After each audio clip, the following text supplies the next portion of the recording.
अस्सलाम वालेकुम dear students. जैसा कि आप सब लोग जानते हो कि आजकल हम इंडियन हिस्ट्री पढ़ रहे हैं और इंडियन हिस्ट्री में हमने रिलीजियस मूवमेंट्स को पढ़ा और उसमें हमने पहला टॉपिक जो पढ़ा वो था बुद्धिज्म। और आज का जो हमारा टॉपिक है वो है जैनिज्म।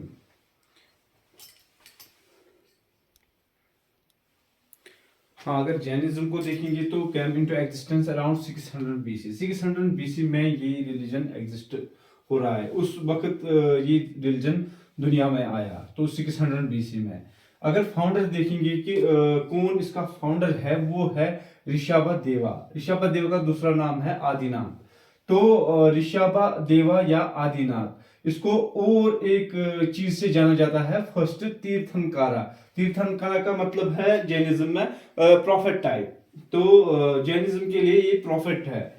तो the name of the two Jain tirthankara Rishabha and Arishtanemi are found in. तो अगर ऋग्वेद की बात करेंगे, ऋग्वेद किताब है, ये तो आप जानते हो। चार इंपॉर्टेंट वैदिक लिटरेचर में चार किताबें जो है, ऋग्वेद, सामवेद, यजुर्वेद और अथर्ववेद। तो ये चार, तो ऋग्वेद, सामवेद, यजुर्वेद एंड अथर्ववेद। जो ऋग्वेद है, ऋग्वेद में दो ऋषिज के नाम यानी दो जैन तीर्थंकारास के नाम, एक तो है ऋषभा, दूसरा है अरिस्थानेमी।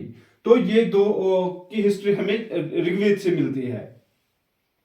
तो उसके बाद अगर टोटल देखेंगे, टोटल प्रॉफिट्स इनके कितने हैं, टोटल तीर्थंकारास कितने हैं इनके, तो वो है 24। तो 24 तीर्थंकारास जैनिज्म में है, 24। तो इसमें यहां पर याद रखने के लिए क्या है, जो एग्जाम पॉइंट ऑफ व्यू है, अगर पहला आएगा कि पहला कौन था, वो था ऋषभा देवा या उसे आदिनाथ भी कहते हैं। ये है फर्स्ट तीर्थंकर। अगर 24th होगा तो लास्ट वाला कौन था, वो है यहां पर महावीरा। तो महावीरा को आप याद रखेंगे। तो महावीरा 24th। वो have historical proof of only the last. तो हिस्टोरिकल प्रूफ हमारे पास लास्ट दो का है। लास्ट दो कौन से है, एक तो है प्रशवनाथ, ये 23rd है, और लास्ट वाला है महावीरा।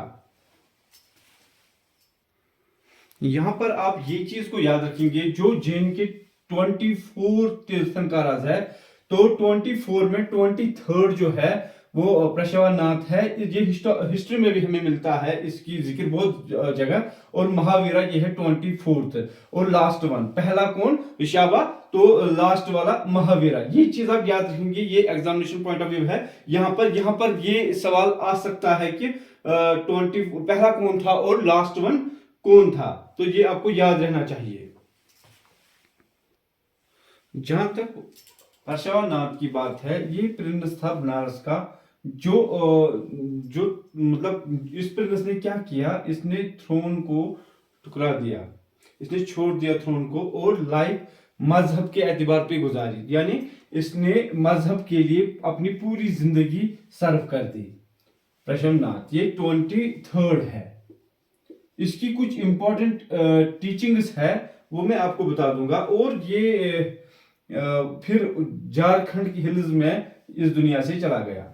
तो ये चीज आप याद रखें, 23rd है। ये प्रिंस था बनारस का, मगर इसने थ्रोन को टुकरा दिया, फिर जिंदगी बसर की, मजहबी जिंदगी बसर की, पहाड़ों में घूमने के लिए गया, नासिक की जिंदगी बसर की, और इस थ्रोन को टुकरा दिया।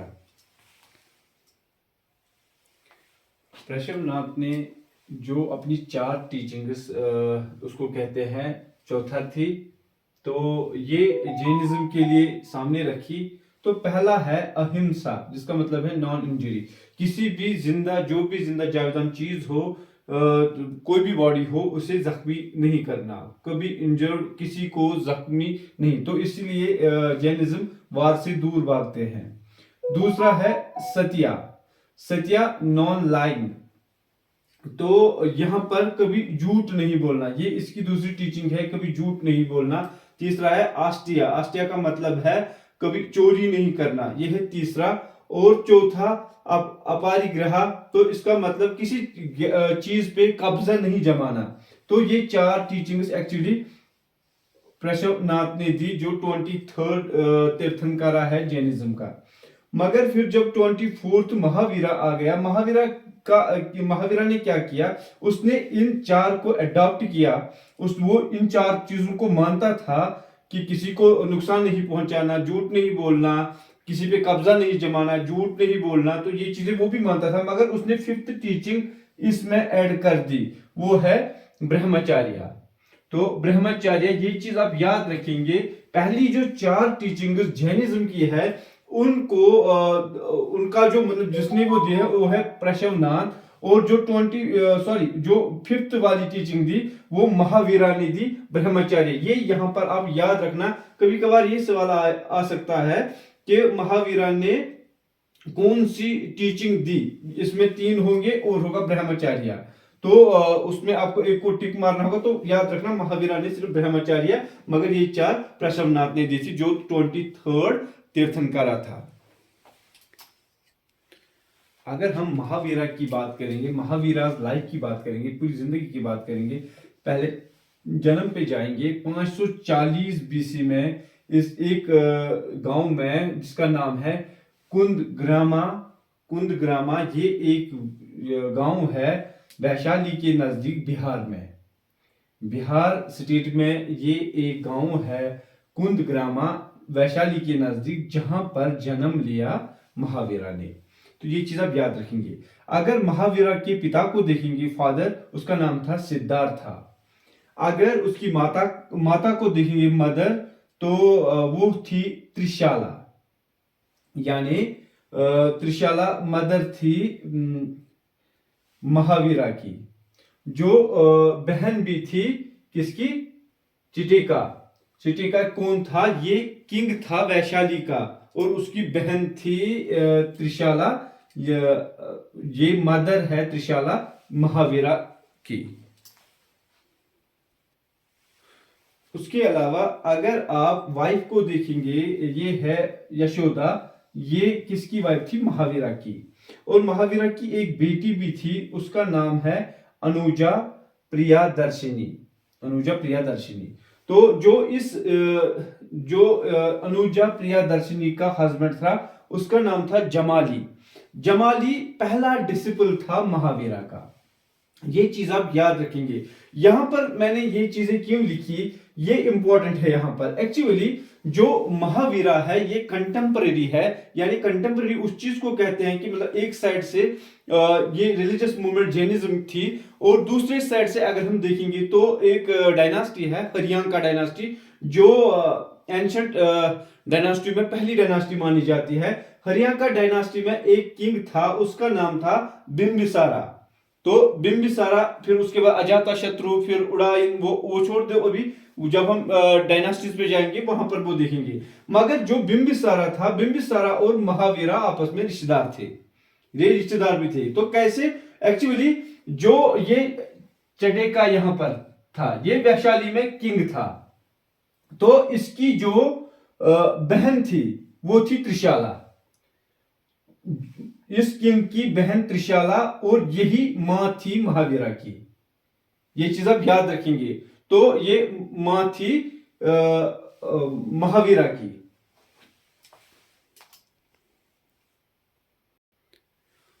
और उसके अलावा बहन के अलावा चटिका की एक डॉटर भी थी, जिसका नाम था सेलिना। उसने शादी की बिंबिसारा से, उसने शादी की बिंबिसारा से। तो ये आप याद रखेंगे, महावीरा और बिंबिसारा आपस में रिश्तेदार थे और कंटेम्पररी भी थे। ये कंटेम्पररी वाला सवाल बहुत बार आया था, तो ये चीज आप याद रखें। कभी कभार आता है कि कंटेम्पररी कौन कौन था, तो यहां पर महावीरा और बिंबिसारा। बिंबिसारा हरियांका डायनास्टी से है। तो कल मैंने एक रील दी थी जिसमें मैंने एंशिएंट डायनास्टीज के बारे में एक फार्मूला बताई थी। तो वो फार्मूला थी, हम सब ने माना सबका साथ सबका विकास जी। तो वो आप रील पे देख लेना, मैंने क्या क्या बताया है। तकरीबन 1200 साल तक की हिस्ट्री जो है, एंशिएंट हिस्ट्री, 600 बीसी से लेके 647 एडी तक वो सारा कवर कर लेता है। इंशाल्लाह इसके बाद हम वही पढ़ने जा रहे हैं, डायनास्टी, एंशिएंट डायनास्टीज। महावीरा की जो डॉटर थी अनुजा प्रियदर्शिनी, उसके हस्बैंड का नाम है जमाली, और जमाली पहला डिसिपल, एक पहला स्टूडेंट बन गया महावीरा का। तो जब महावीरा 30 साल का हुआ तो उसने घर को छोड़ दिया और सन्यासी बन गया और प्रोसीड किया इन सर्च ऑफ ट्रूथ। वो सच को ढूंढने के लिए निकला, यानी एक्चुअली वो खुदा को ढूंढने के लिए निकला। महावीरा का एक साथी जो महावीरा के साथ घर छोड़ के निकला उसका नाम था महाकाली गोसाला। तो ये महाकाली गोसाला और महावीरा के दरमियान कुछ डिफरेंसेस आ गई, जिसकी वजह से गोसाला लेफ्ट हिम, गोसाला ने उसे अकेला छोड़ दिया और उसने एक मजहब बना दिया जिसको हम जानते हैं आजीविका सेक्ट के नाम से, या आजीविकास इनको कहते हैं, आजीविकास। तो कुछ लोग ऐसे हैं जो इस मजहब को भी फॉलो करते हैं। तो मैंने पहले भी बताया था आपको, जो एंशिएंट रिलीजियस मूवमेंट्स थी, एक तो था बुद्धिज्म, दूसरा जैनिज्म, तीसरा आजीविकास। तो अगर जब भी आप आजीविकास के बारे में जानोगे तो सुनोगे तो उसका फाउंडर आज से आप याद रखेंगे महाकाली गोशाला। तो आजीविका सेक्ट का यही फाउंडर है। तो ये महावीरा के साथ निकला था, फिर एक साथ ही नहीं रहे तो इसने दूसरा सेक्ट इख्तियार कर लिया। तो महावीरा तो 30 साल की उम्र से में निकला था। तो एट द एज ऑफ 42, तो 42 में क्या हुआ, अंडर साल ट्री के अंदर ये भी इबादत करता था जैसे बुद्धा। किस ट्री के तहत, ये मुझे कमेंट में बता देना। तो ये कहां गया, जंबिका ग्रामा में। तो वहां पर एक दरिया है, उसके किनारे पे रिवर रिजुपलिका। तो इस रिजुपलिका पे ये तपस्या करता रहा तकरीबन 12 साल तक और इसने हासिल की सुप्रीम नॉलेज। तो इसको वो चीज हासिल हुआ जिसके लिए ये घर से निकला था, और जैन लैंग्वेज में इसको कहते हैं कैवालिया। कैवालिया इसने हासिल की, यानी कैवालिया का मकसद सुप्रीम नॉलेज महावीरा ने हासिल की। उसके बाद जब इसने ये नॉलेज हासिल की तो इसको बहुत सारे नामों से पुकारा जाता है, जैसे तो इसके बाद जैसे मैंने कहा था कि इसको बहुत सारे टाइटलों से नवाजा गया। तो पहले इसे कहा गया केवालिन। तो केवालिन का मतलब होता है परफेक्ट लर्नर। तो या इसे और एक नाम से जाना जाता है जीना या जितेंद्रिया, वन हु कंक्योर्ड हिज सेंसेस, ये है दूसरा।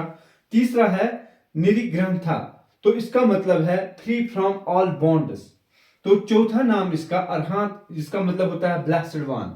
और लास्ट वाला यहां पर महावीरा, जिसका मतलब है द ब्रेव। और जितने भी फॉलोवर्स जैनिज्म के हैं, जो जैनिज्म को फॉलो करते हैं या महावीरा को फॉलो करते हैं, उनको जैन नाम से पुकारा जाता है, इनको कहते हैं ये जैन है। तो रही ये बात यहां पर महावीरा की लाइफ की। तो उसके बाद तो जैसे ये बात यहां पर, तो पहला सरमोन यानी पहला लेक्चर या पहला वाज जो महावीरा ने बताया, जो महावीरा ने दिया, तो वो पावा में इसने दिया। इसके पास उस वक्त थे 11 डिसिपल्स। तो ये 11 शागिर्द इसके पास थे, 11 स्टूडेंट्स इसके पास थे, और उन 11 स्टूडेंट्स को कहते हैं 11 गंधाराज। तो ये चीज आप याद रखेंगे, 11 गंधारा। जब महावीरा इस दुनिया से चला गया तो उसमें एक ही फिर बचा जो बहुत देर तक जिंदा रहा, मगर बाकी जल्दी ही ऊपर वाले के पास चले गए। लेटर ही फाउंड जैन संघा इसने बनाया या जैन कम्यून इसने बनाया पावा में। उसके बाद जब इसने पहला सरमोन दिया उसके बाद, तो एट द एज ऑफ 72, 72 साल की उम्र में, जब साल था 468 यानी 68 बीसी का, 468 बीसी ही पास्ड अवे। उस वक्त ये पावापुरी बिहार में इस दुनिया से चला गया। उसके बाद इसका एक स्टूडेंट जो था इन्हीं 11 स्टूडेंट्स में, जिसका नाम था सुधारमा, तो यही जिंदा रहा बहुत देर तक। बाकी महावीरा के गुजरने के बाद ही बाकी चल बसे, मगर ये बहुत देर तक जिंदा रहा सुधारमा। तो ये चीज आप याद रखेंगे। उसके बाद डॉक्ट्राइन ऑफ जैनिज्म में आपको बताऊंगा। जहां तक डॉक्ट्राइन ऑफ जैनिज्म की का सवाल है, तो इनका नजरिया क्या है, वो है right faith, right knowledge and right action. ये 3 चीजें आप याद रखोगे। और जहां तक टीचिंग्स का सवाल है वो 5 है। तो डॉक्ट्राइन अलग, टीचिंग्स अलग। टीचिंग्स तो 5 और डॉक्ट्राइन तो 3। Right faith, right knowledge and right action. तो राइट फेथ को कहते हैं सम्यक। सम्यक तो राइट, सम्यक श्रद्धा। तो ये हो गया पहला। राइट नॉलेज सम्यक जनन। तो तीसरा राइट एक्शन या कंडक्ट सम्यक कर्मा। जहां तक सवाल है जैनिज्म, जैनिज्म ने जो लैंग्वेज जहां से जैन लिटरेचर लिखा हुआ है वो इस लैंग्वेज में है, प्राकृत। तो प्राकृत कौन सी लैंग्वेज हो गई? तो दरअसल जो पहली लैंग्वेज है, जो पहली लैंग्वेज मानी जाती है इंडिया की, वो है संस्कृत। संस्कृत के बाद जो लैंग्वेज वजूद में आई उसको कहते हैं प्राकृत। तो प्राकृत लैंग्वेज में इनका सारा लिटरेचर है। और जहां तक इसके बाद डॉक्ट्रिन्स की बात, अगर जैन काउंसिल्स को देखेंगे, कितने काउंसिल्स हुए जैन्स के, तो जैन काउंसिल टोटल 2 हो गए। वो कहां कहां पर हो गए अब यही देखेंगे, और जैन का लिटरेचर देखेंगे। बस यही 2 इंपॉर्टेंट पॉइंट्स है इसमें। फिर आपको किसी भी बुक को पढ़ने की कोई जरूरत नहीं है। आप जो भी बुक उठाओगे इससे ज्यादा आपको बुक से नहीं मिलेगा जैनिज्म के बारे में। अगर जैन लिटरेचर की बात करेंगे तो ये 6 लिटरेचर्स जैन के हैं अभी। तो क्या क्या है, अगर एक पहले को देखेंगे तो 12 अंगाज, दूसरा 12 अपुपंगाज, तीसरा 10 परिकरनाज, और चौथा 6 चेड़े सूत्राज, और पांचवा माला सूत्राज, और छठा 2 सूत्रा ग्रंथाज। तो ये चीज आप याद रखेंगे, ये 6 समझ लो 6 किताबें ये जेन्स का लिटरेचर माना जाता है। उसके बाद काउंसिल्स, जो 2 काउंसिल्स हुई, पहली काउंसिल 300 बीसी में हुई पाटलिपुत्रा में। उसमें रिजल्ट क्या आया? तो कंप्लीशन ऑफ 12 अंगाज। तो पहला लिटरेचर 12 अंगाज यहाँ पर कंप्लीट हो गया, मगर पूरा मुकम्मल दरअसल यहाँ पर नहीं हुआ था, मगर फिर भी इन्होंने उस वक्त कहा कि ये मुकम्मल हो गया। उस वक्त पैटर्न कौन था? यानी वो था चंद्रगुप्त मौर्य। तो मौर्यन एम्पायर की बात हो रही है यहाँ पर, चंद्रगुप्त मौर्य। तो इस खानदान में तो बिंदुसारा, अशोका, चंद्रगुप्त मौर्य, तो वहां पर बुद्धिज्म भी है, जैनिज्म भी है, आजीविकास भी है। तो वो वहां पर देखेंगे उस मौर्यन एम्पायर में। तो यहाँ पर इस वक्त चंद्रगुप्त मौर्य पैटर्न था, और चेयरमैन था सतुला भद्रा। सतुला भद्रा उस वक्त चेयरमैन था। तो पहली काउंसिल में अगर बात करेंगे दूसरी काउंसिल की, तो कब हुई? 512 एडी में, 512 एडी में वल्लभाई में हुआ था। तो रिजल्ट क्या आया? 12 अंगाज भी कंप्लीट हो गए और 12 उपअंगाज भी कंप्लीट हो गए इसमें। तो अगर इसमें कुछ इनकम्प्लीट था 12 अंगाज में, वो भी कंप्लीट हो गया, और उपअंगाज में भी ये भी कंप्लीट हो गया। तो चेयरमैन कौन था? देवारदी शमस रामाना। तो देवारदी शमस रामाना ये उस वक्त चेयरमैन था सेकंड काउंसिल में। तो ये चीज आपको याद रखना चाहिए। उसके बाद अगर जैनिज्म का लास्ट वाला पॉइंट है कि मतलब इसमें कितने सेक्ट्स थे, इसमें 2 सेक्ट्स थे। कौन कौन थे?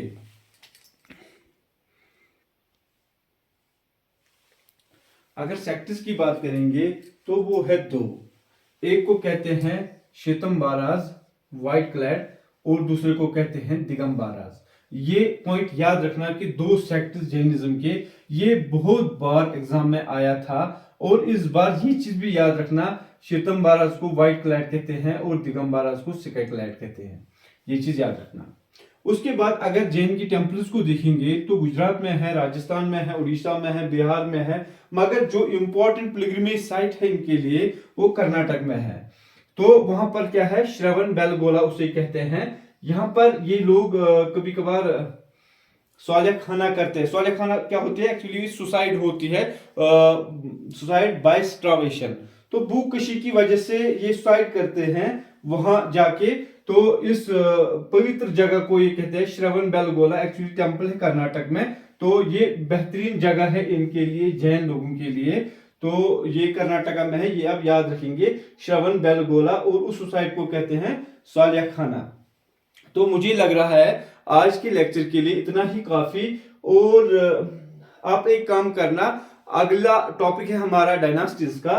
तो आप वो जो रील है वो देख लेना, उसमें मैंने एक फार्मूला बताई है कि हम बाकी डायनास्टीज को याद कैसे रखें, यानी एंशिएंट डायनास्टीज को याद कैसे रखेंगे। तो उससे पहले एक तो उस चीज को भी क्लियर करना, और उसके अलावा ये टॉपिक को, ये जो 2 टॉपिक हमने पढ़े, बुद्धिज्म और जैनिज्म, ये इंपॉर्टेंट है। आपको किसी बुक को कंसल्ट करने की कोई जरूरत नहीं।